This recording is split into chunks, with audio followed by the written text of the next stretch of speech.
Hi guys, and welcome to Brave Dog Training Online. Science-based or force-free or positive dog training is just a bunch of women who never set any boundaries with dogs, who let their dogs just do whatever they want, and they are a danger to society. Or are they?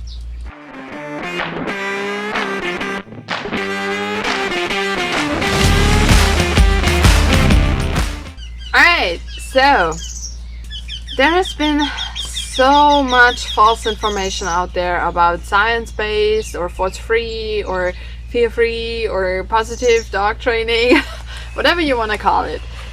And those informations are from people who don't understand what the force-free dog training society is, or they just want to badmouth it.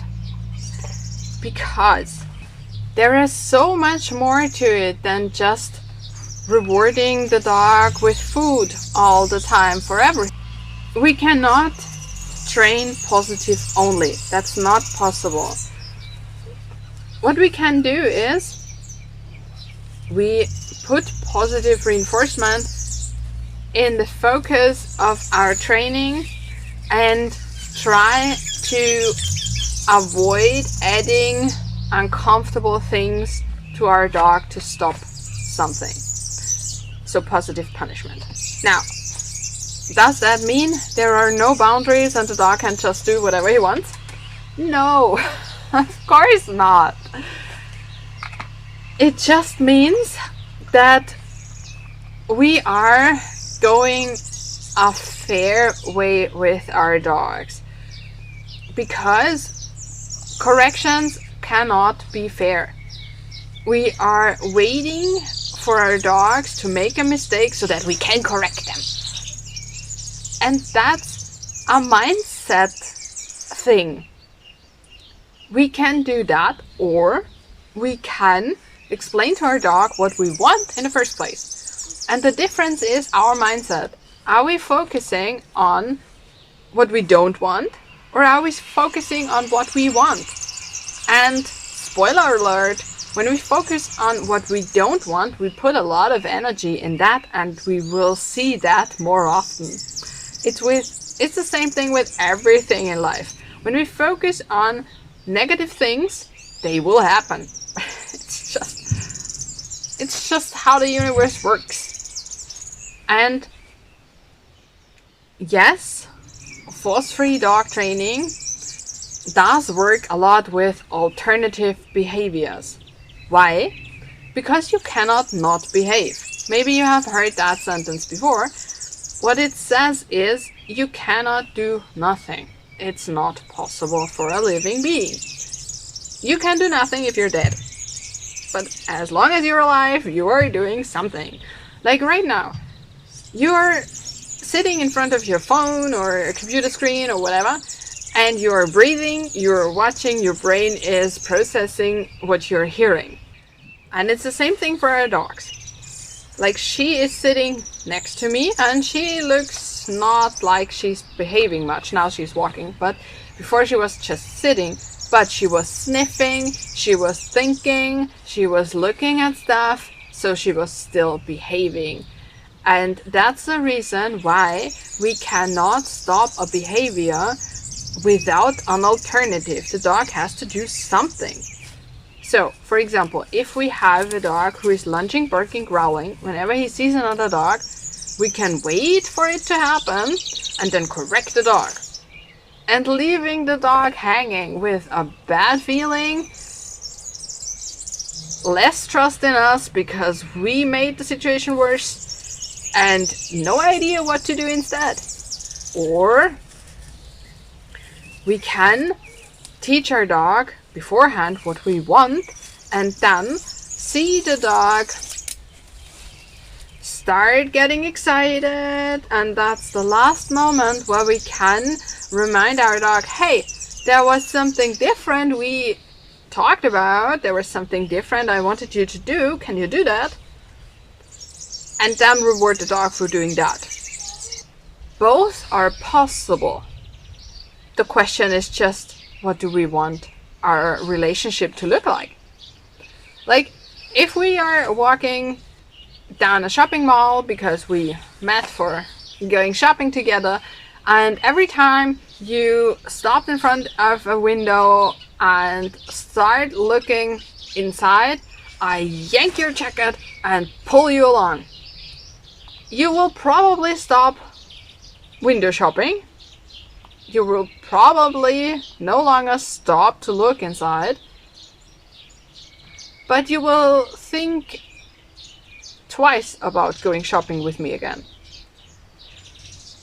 If I just told you, hey, can we do window shopping later? I'm really hungry. Can we eat first? Then we can compromise on that. And no big deal. It will not affect our relationship. Those are the two options. We can either focus on what we don't want, wait for the dog to make a mistake and then correct him. Or we can focus on the positive, teach our dog what we want from him, and don't even have to deal with mistakes in the first place. And yes, both can go wrong, and we can make mistakes with both training styles. It's just natural. We will make mistakes in training. That's normal. The question is, are we realizing that we just made a mistake and we have to change a few things? Or are we saying, well, I made a mistake, but since I don't want to admit that, the whole training style doesn't work for my dog? Because that's not true. It works for every dog. Every living being learns the same way as long as it can learn. So yes, force-free dog training works with every dog, and we don't need any kind of establishing hierarchy and things like that, because of course our dogs are dependent on us. We control everything the dog needs to survive.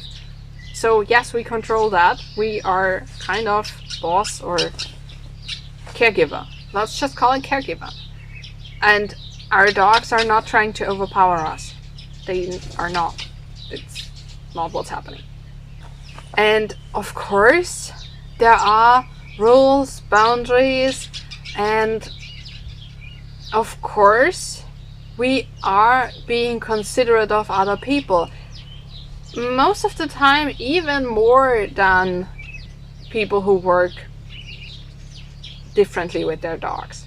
Because we want, or we have learned, to focus on positive things, and we want to give our dogs a good experience while walking, and that translates to other people. We don't want to piss off every other dog owner with letting our dog run up to them and just harass them. So I'm sure there are inconsiderate people in both camps, but that doesn't have to do anything with the training style. It just has to do with how they think and how they see the world. So to sum it up, yes, force-free dog training works for every dog. It has nothing to do with limitless freedom. And yes, we want to achieve as much freedom as we can. Everybody wants that. And everybody wants that for our dogs, right? No matter how we train. And it is just a question of mindset. Do you want to focus on bad behavior and correct your dog all the time? Or do you want to focus on the positive and teach your dog what you want instead? It's your choice. Why don't you write me in the comments what funny things you have heard about force-free dog training, so we can laugh together about it. Don't forget to like and subscribe. And if you know anybody who is struggling with the question if force-free dog training is the right thing for him or his dog, or her dog, send her the video. Because there is so much wrong information out there. And you cannot ask a person who doesn't know what it's all about. So you can't ask a balanced dog trainer what force-free is all about. Ask a force-free dog trainer. Because that's what we do all day long. Enjoy training with your dog. Until next time. Bye.